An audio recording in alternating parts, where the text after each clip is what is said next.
It's important for you to draw a distinction, isn't it, between coordinated expenditures and actual contributions? And if so, how do you tell that? It seems to me that that's kind of a fiction that, they're just coordinating expenditures. They're not making direct contributions. I don't know in substance what the difference is. Well, Your Honor, when it comes to coordinated expenditures, for example, when we run an ad using coordinated expenditures, it actually has to say paid for by the Republican Party, paid for by the National Republican Senate Campaign Committee. So it is very much our speech. I think well, I guess what I would say is you've identified the fiction. In other words, you see the candidate is giving speeches on opposition to a particular farm subsidies or whatever, and then then you can start making engaging in a speech on that same platform, that same priority, and I don't see that there's much difference between giving him the money to let him do it and doing it yourself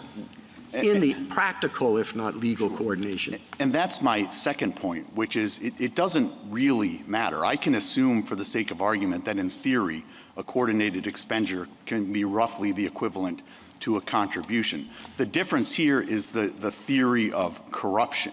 When I make a direct donation to a candidate, I can bribe the candidate in exchange for that contribution. I can also say to the candidate, if you engage in official action for me, I will spend money on your behalf. That's not their theory when it comes to coordinated spending. Nobody is arguing that the party is trying to bribe the candidate. Instead, the theory here is that the donor is trying to bribe the candidate through the party by using the party as its mule in the form of coordinated expenditures. That's the type of conduit bribery that this court addressed in McCutcheon when you said it was unlikely to work, it's already prevented by other things, and there's no need for it given the rise of super PACs. Why do that rather than just cutting $1 million check directly to the candidate's favorite super PAC, which I think is why they have no evidence this has ever occurred. The FEC actually had an expert below.